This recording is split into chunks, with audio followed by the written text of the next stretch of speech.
The smallmouth bass is by far my most targeted game fish species throughout my fishing career.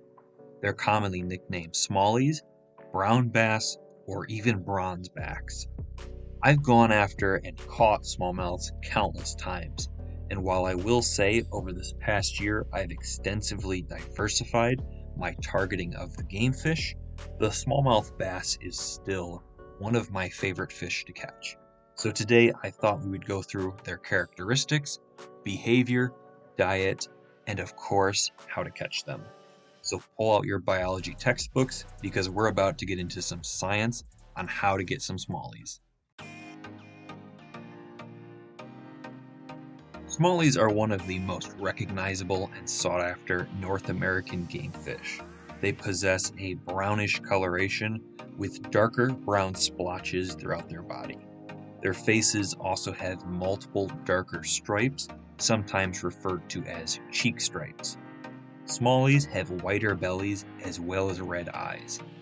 Colors of the smallmouth can vary depending on the water clarity of its environment.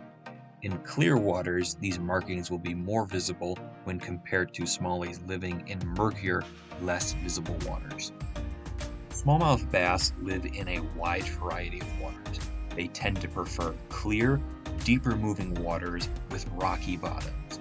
However, they still do live in various streams and rivers with less visible water. Smallmouth bass are such a successful species that they have even been added to areas they are not native from, meaning they are invasive to some areas of the world.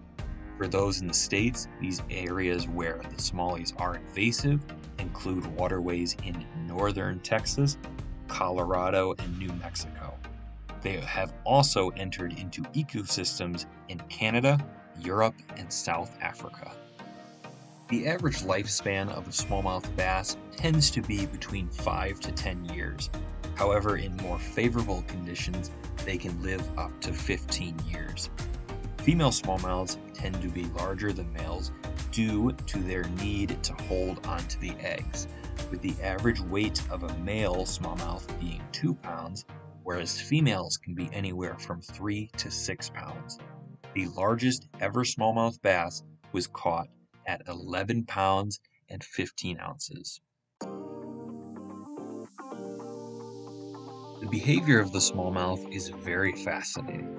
They are a very active, foraging fish, meaning that they travel frequently to find and locate various food sources. They feed most commonly throughout the day due to their reliance on eyesight. Bass have extremely well-adept eyes for locating and catching prey. I found the best time to target smallies are at dawn and dusk. They are noticeably less social when compared to the largemouth bass, but this does not mean they are solitary. In fact, these guys can often be seen with 1 or 2 other smallies with them. This is especially true when they are at a younger age because they are more vulnerable.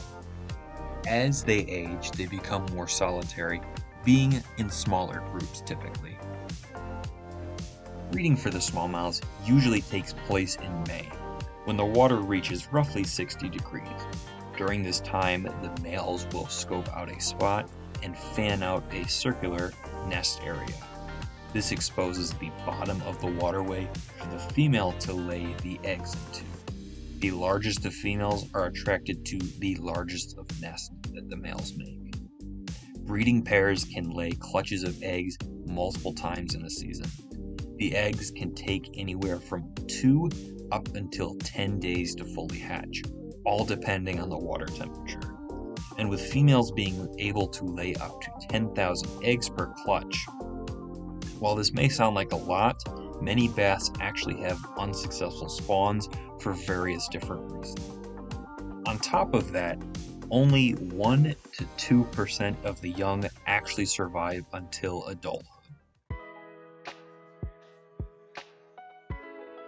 The smallmouth bass is considered an opportunistic predator, meaning it will eat anything that will fit into their mouths. Bass will eat a wide variety of foods, such as baitfish, which includes smaller bluegills, perch, shad, in any baby fish fry, including their own young. Crayfish, which they have been specially adapted to eat, are a very important staple in the smallmouth's diet. Insects, from larval states to adults, are another important food source for the smallmouth. Some common examples that they eat include mayflies, cicadas, ants, beetles, and more. Smallies have also been known to eat frogs, tadpoles, small mammals, and even birds. However, with mammals and birds, it is a rather rare food source compared to the other ones. This wide variety of foods has granted fishermen a wide variety of ways to catch the smallmouth bass, which we will get into now.